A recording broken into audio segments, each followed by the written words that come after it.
So why is Cloud such a jerk? There will be spoilers ahead, so please be aware if you're unfamiliar with the story of Final Fantasy VII, the remake, and Crisis Core. Let's get odd. For the record, I don't necessarily think that Cloud's a jerk. I actually relate to his character a lot, but that's probably because I myself am a jerk as well. I know when Tetsuya Nomura rose through the ranks at Square Enix, he became known for the strong but silent, perhaps brooding, stoic, standoffish, perhaps emo protagonists. And I think a big reason why those games became so popular is because a lot of people could relate to those characters, myself included. So let's go back to when Cloud was young. We know that 7 years prior to the events of Final Fantasy VII, he told Tifa at the Nibelheim Well that he was going to leave town to become the best soldier, just like his hero Sephiroth. Fast forward to the beginning of Final Fantasy VII, Cloud could be interpreted by many as a jerk. He's in it only for the money, he's apathetic about the planet, he doesn't want to learn any of the names of the members of Avalanche, he's standoffish for sure. So through severe Mako poisoning, he absorbed Zack Fair's memories, perhaps some of his fighting skills, but one thing he does not absorb is Zack Fair's personality. Why is that? Zack Fair is like the prototypical hero. While characters like Cloud and Squall could be called the anti-hero, Zack is the hero, and that theme is prevalent throughout Crisis Core. He's nice, positive, personable towards others, he's very confident and strong, not only in his personality but in his fighting skills as well. And we all know that he was a true first-class Shinra soldier, something that, spoiler alert, it's something that Cloud could never attain. So I was thinking back to the story of Crisis Core and looking through the cutscene footage between Zack and Cloud. When they first meet, they immediately bonded about how they were both country boys and backwater experts. Zack being from Gongaga and Cloud being from Nibelheim. Cloud is perhaps a bit more reserved than Zack, maybe a little more soft-spoken in comparison, but he seems like an okay guy back then, in somewhat high spirits if you will, because at this point he was probably doing his best to work his way up the ranks to becoming a first-class soldier, but unable to do so. I think a simple line such as this one is enough to show that Cloud kind of lacks confidence, and struggles to do even simple tasks such as gathering everyone up before proceeding on a mission. What's up? I'm having a little trouble rounding up the group. We're in a hurry. Let's move it. Sure. Perhaps he lacks leadership skills and doesn't really have what it takes to advance up the ranks. In this scene, Zack senses that Cloud knows Tifa, the person who shows up to guide them on Mount Nibel, and he also senses that there are issues between them. Again, Cloud's lack of confidence shows here. He's embarrassed to admit to Tifa, his childhood friend, that he failed at his dream of becoming a first-class soldier. Obviously, the Nibelheim incident is a huge traumatic incident for Cloud.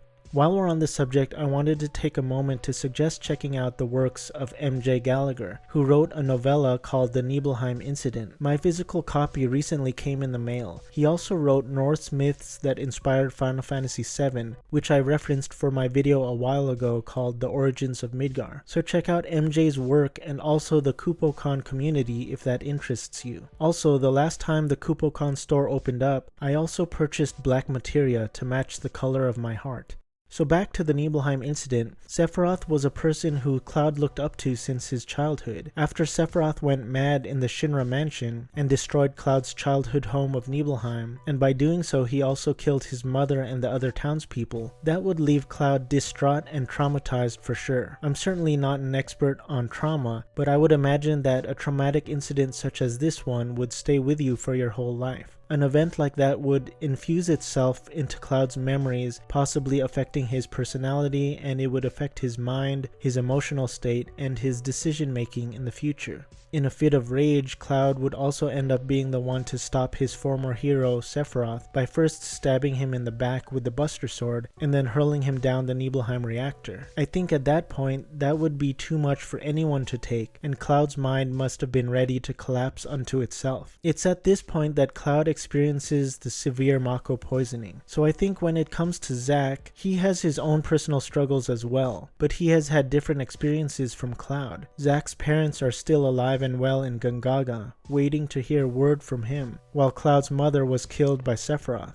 Zack had the inner strength and confidence to become a first-class soldier, while Cloud lacked the strength and confidence to do so. I would think that having these thoughts of not being good enough and not being strong enough to help or save the ones he loves are thoughts that he carried with him his whole life, and a combination of these thoughts culminating with the Nibelheim incident, I would think that after waking up from severe Mako poisoning, he would end up putting up a sort of shell around him as a sort of defense mechanism. He can't save the planet, so he pretends that he doesn't care about it. He can't save his friends, so he tries not to make any new ones by acting standoffish and not learning any of their names. He's scared of losing everything, so as a defense, he tries not to care about anything. That defense mechanism is something I can absolutely relate to and understand. You end up putting distance between yourself and other people and things because you think it will hurt less when you eventually lose them. Kind of a terrible way to live, but hey. That's depression. So at the beginning of Final Fantasy VII, it's easy to call Cloud a jerk on the surface level, but as we experience the story of the game, it's clear that there's a lot more complexity and layers to Cloud's personality and characterization. So that does it on my theory on why I think Cloud is a quote-unquote jerk. But do you have any other thoughts or theories on this subject? Definitely let me know. In honor of Nanaki, a lion, wolf, lab rat dog, for being such a good boy, check out santidor.org. They are a volunteer-run animal adoption center and community-focused rescue located in Los Angeles, California. Thanks for watching. I hope you enjoyed this video, and subscribe if you like this video and you want to see more Final Fantasy VII Remake content. Stay odd and keep on playing.